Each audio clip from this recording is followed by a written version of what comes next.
Hello and welcome to a brand new technology show, which oddly enough isn't just about technology. It's about food.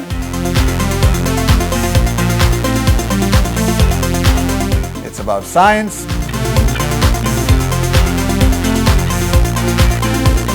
It's about people.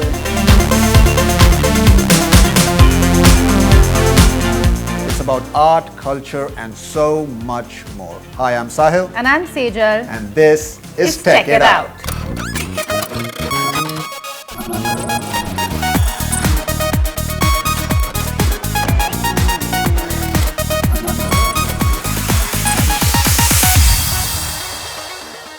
Sahil, first episode. How excited are you? Well, we're on a technology show that isn't about technology, so I guess I'm super excited. And I detect a lot of sarcasm there, and I don't really appreciate your sense of humor, but I'm still going to let you in on the next level stuff I've got on today's episode. Okay, define next level. Molecular gastronomy. Like food science. Like food science. Okay, let me tell you what next level is. Food ink. Like ink used to color food? No, not literally ink that colors your food. Food ink. It's a series of pop-up restaurants around the world that actually print edible food using 3D printers. Wow, now that is next level. And that's not all we have on the show this week.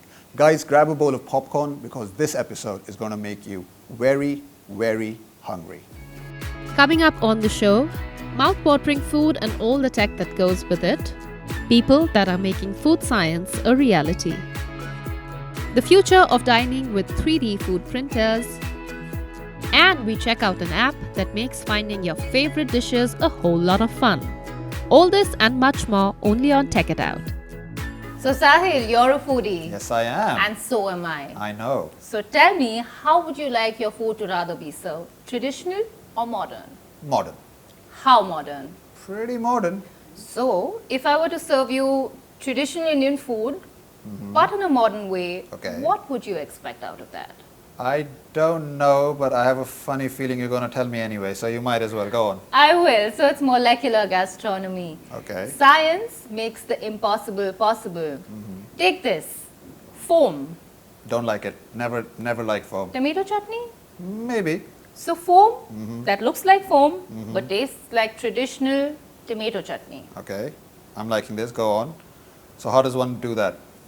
I'll do you one better. I'll show you. Straight from the kitchens of the Tsar of Indian cuisine, Jiggs Kalra, and the Prince of Indian cuisine, Zorawar Kalra, presenting to you Food version 4.0.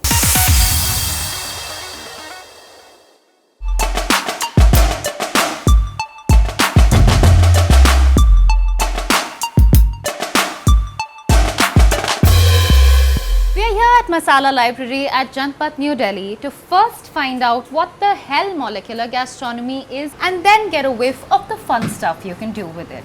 Joining us today is Chef Saurabh, the scientist behind molecular gastronomy at Masala Library, and this is his food laboratory.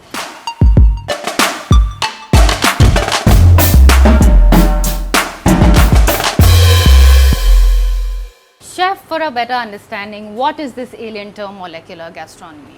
These are some new world techniques which we use, and it is also known as modernist cuisine, where we tend to change the physical characteristics of an element or a dish or of an ingredient, which to change its physical presence, appearance entirely, but keeping its taste, the basic flavor intact. If I ask you, I want to know 3 techniques that you can show us. Can you show us at least 3 techniques? Absolutely your wish, whichever. Yeah. Of course, yes. Today we are going to do 3 dishes, 3 different dishes. First will be the amuse-bouche. In that I serve fake eggs. In which fake eggs? Fake eggs, yes.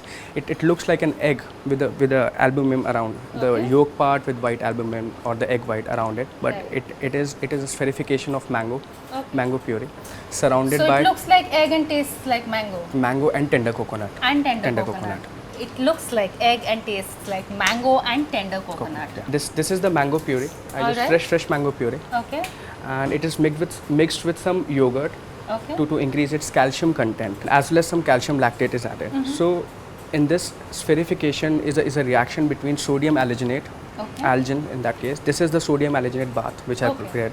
Sodium alginate is a chemical which is derived from brown seaweed, It is brown seaweed. brown seaweed. So this is sodium alginate and this has calcium. So it's a reaction between algin and calcium. It makes a resilient gel. He will take a spoonful of this mango puree and it will put inside the sodium bath. You can see the mixture is very viscous. It will take not more than... The mango puree will basically absorb the... No, it will not. No, it will not. Okay. Since it has calcium and it is the outer layer of the calcium will react with the algin, the sodium alginate. And it will sort of solidify. Yes, it will make a gel, a very, very thin layer of gel. So now it has been rinsed twice, the spheres. There are no more traces of sodium alginate on the sphere right now. So now I'm going to plate it. These are the ceramic eggshells which I showed you earlier, and this is a bird's nest. It's like natural thing. And this is tender coconut water mixed with some gelan to make it a little bit viscous. And now it will go on the side. So it may just look as easy as putting the puree into the bath and then taking it looks out like that, and but yeah. putting it into the water, but it's actually the quantities of the chemicals that you add to... Exactly. It looks very easy, this thing, but there has to be a perfect proportion of the ratio and as well as proportion of the chemicals which we use inside. Otherwise it will splatter. The moment you put this inside, it will splatter. If there is more of calcium, it will get hard. It won't burst. The amuse bush is ready now and is served in the bird's nest. So these are false eggs that look like real eggs in a bird nest, and they taste like mango and tender coconut. Exactly.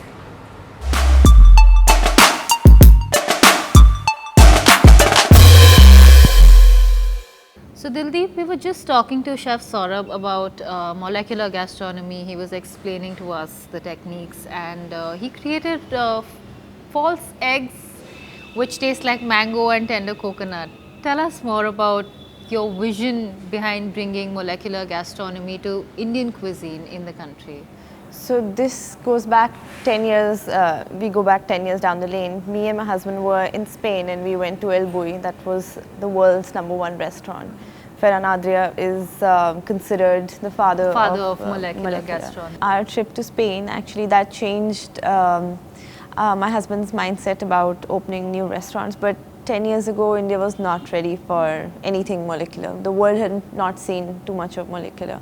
So we waited it out. 3 years back, we decided to open our first flagship store, Masala Library. In Bombay? In Bombay, yes, BKC. And there is when we started the journey of Masala Library and bringing molecular gastronomy to the Indian plate.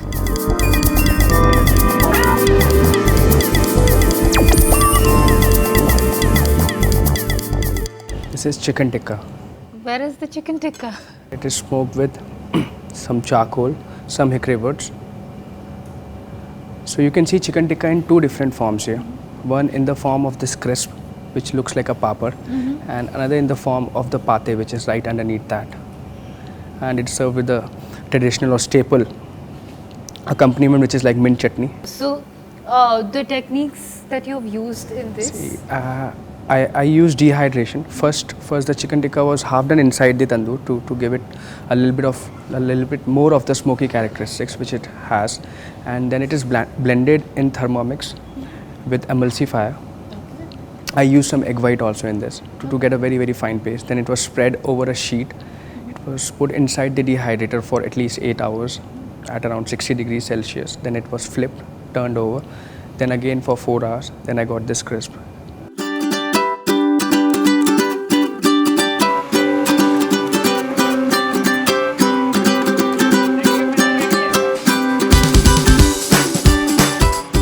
This is pesto kebab with smoked. Pesto kebab? Yeah, with smoked tomato foam and parmesan crisp on the top. Okay. Smoked tomato foam. Tomato foam. So this is another molecular technique which I have used in here. And this tomatoes are smoked inside the oven, tandoor in fact, and they are pureed and they are cooked with some water. How do you create the foam out of? See, foam is something you can make out of any liquid, Okay. any water-based liquid. It is just incorporation of air between the water molecules, which holds it between. The thing behind is the stability. To stabilize the foam, to make it hold, to make in this case the tomato soup molecule hold more of air inside, I have to add an emulsifier, which gives the strength to the thin layer which is formed on the top. In this case is lecithin, which is derived from soy. And this is one of the easiest molecular technique. It can be used at homes also. How? What are the tools that you use? That just a hand blender, and if lecithin is not a very common thing. Okay. You don't find it any grocery store. Instead of lecithin, you can use potato starch, which is easily available these days, or rice flour. Right. Adding into any chutney, and if you are a non-vegetarian, you can add a little bit of egg white into that. Okay. Then just blend it. You'll have a stable foam.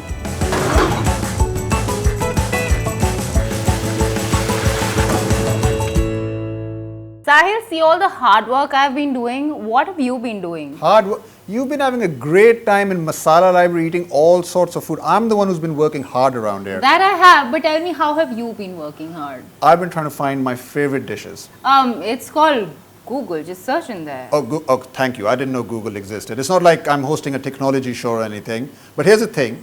Finding a particular dish at a particular restaurant can be information overload on the internet.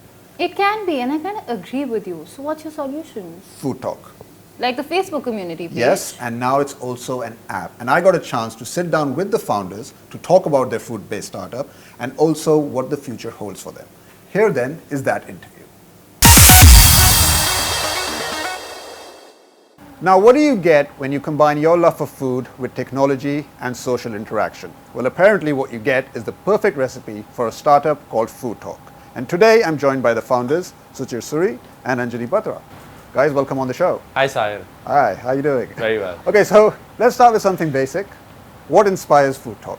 So for us, the vision of Food Talk is to create a community that connects people from around the world, people who love food, and bring them together so that discovering good food is easy and accessible. Food talkers and food seekers, those are the two kinds of people that are out there, and what we envision is to create one platform that brings all of them together to communicate, share, discover, and just eat brilliant food. Now, there's a certain story about the real reason why Food Talk got started. Do you want to take us on that journey? Yeah. So Food Talk started when I wanted to take this girl out for a date, and I was going to the Orient Express at the Taj, and I saw the menu on a listing website, and they had different types of caviar on the menu, and I didn't know what caviar to order. So I went on to Facebook. I created a secret group because I didn't want people to know I'm taking this girl out.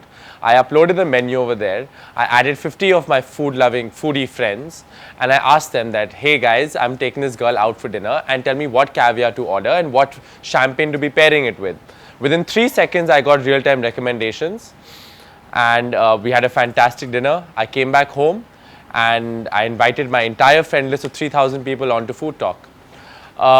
Within 6 months, it grew to 18,000 people. That's when I decided to quit my job and do something with Food Talk. So basically, your quest to find the perfect fish eggs led to this business model. Am I correct? Yes, all started with the egg. Okay, so let's talk about the app. How is it different from your social media pages, and what new features are you guys offering your audiences? So the Food Talk app is everything that Food Talk was and more, where what we're doing is giving people the fastest, smartest way to search for food, write a review, and discover amazing food around you. With a simple 3-step process. You take a picture, you rate the dish, you give it a name, and you upload it. It's as simple as that. Now, there are a lot of food-based apps out there. How are you guys setting yourself apart from the competition?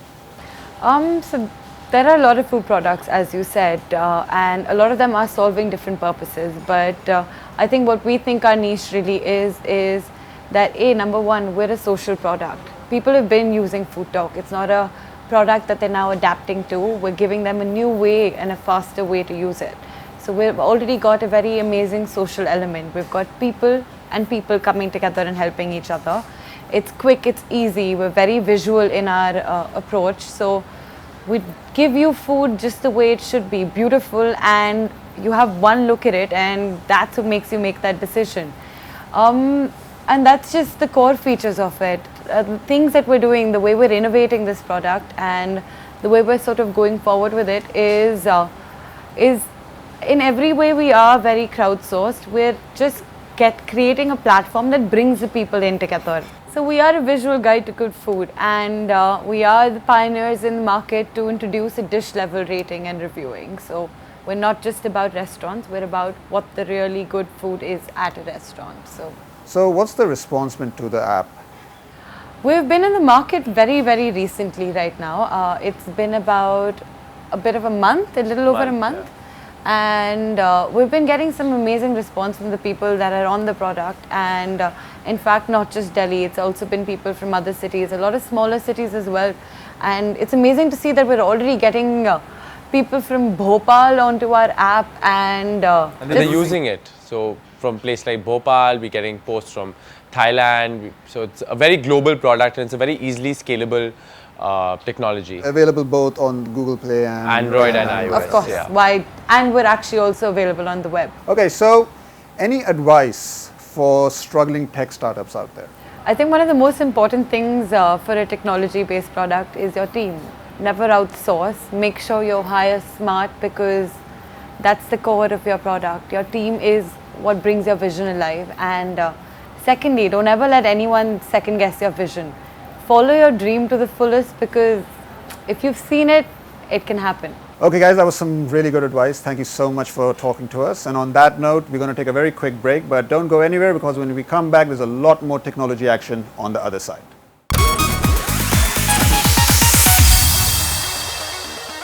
Welcome back. You're watching Tech It Out, and now it's time to check out some of the most cutting edge stuff that's been happening in food tech. 3D printed food, right? Absolutely. And this may very well be the future of dining. Check it out.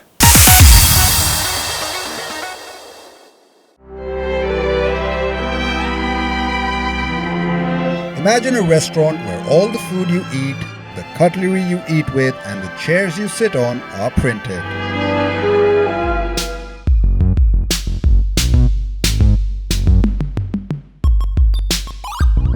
Well, that's exactly what Food Inc. is, the world's first 3D printing restaurant.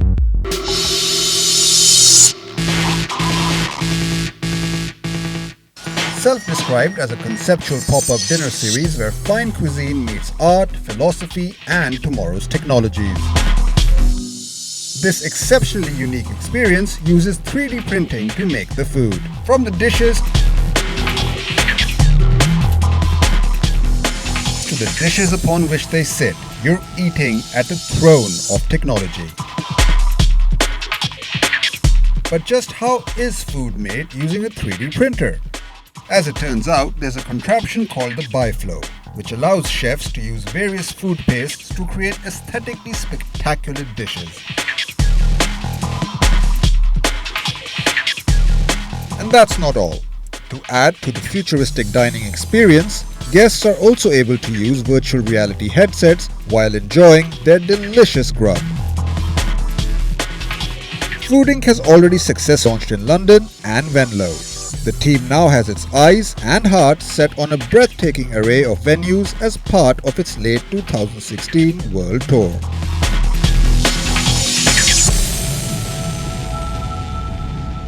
Okay, so Sejal, tell me this. Do you like South Indian food? I love South Indian food. Do you love dosas? Who doesn't? Okay, so tell me this. How long do you think it would take to make the perfect dosa? Anywhere between 10 and 15 minutes. Okay, what if I told you you can get the crispiest dosa under a minute, and that too without hardly any human intervention? What would you say to that? I'd say show me what you got, because I'm hungry already. Okay, I like it. The lady knows what she wants. Here then is how you make the perfect dosa under a minute. 20 dosas in 15 minutes? Suddenly it sounds like work. Say hello to Dosamatic. This automatic machine promises to make 40 crispy dosas in just 30 minutes, and all that at the touch of a button. Add batter in the batter compartment, add oil in the oil compartment, add water to the water compartment, and Dosamatic will take care of the rest. Of course, it all starts with the start button. Dosamatic releases the batter, sprinkles oil and starts cooking the dosa, and in less than a minute you will find the machine peeling the dosa off the cooking surface and rolling it up to serve it hot. As the company claims, the machine lets you make as many as 30 dosas in one go. Set the number of dosas and there you go. And take this. This massive gadget is not a humble bee making just plain dosas. It promises to add spice to your life by dishing out onion dosa, masala dosa or whatever other dosas that tingle your taste buds. What's more, change the settings and choose the size of your dosa, the thickness you'd like. And if you are your mama's spoiled child, you can even choose how crispy you'd like your dosa. All very good. How much does it cost to bring this little beast into your kitchen? $3,000 and a little more. Yes, you heard that right. It costs more than $3,000 to prepare your breakfast. And we don't know how big a dosa maniac you are, but we don't know of many friends who want to eat dosas every day for breakfast. So if you have a few $1,000s to play around with, and if you have a kitchen large enough to accommodate an old 40-inch CRT television set, this Dosamatic is for you. For the rest of you who'd rather just buy a small pan and make a few strokes of the dosa batter and relish an occasional dosa, we say wait. Dosamatic will bring out its consumer version to fit into your humbler kitchens early next year. It may cost you $150 for this royal experience. Our royal guests from the Buckingham Palace have already expressed their desire to get the humbler Dosamatic into their royal kitchen. We promise to keep you updated.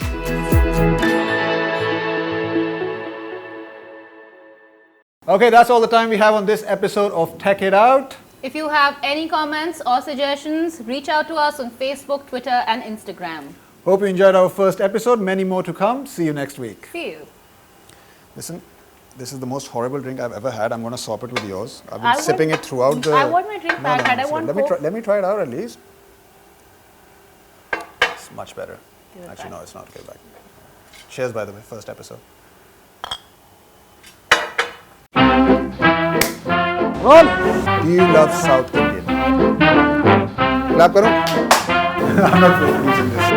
I love South Indian man. ये लिख कर देना Actually trying to kill a fly.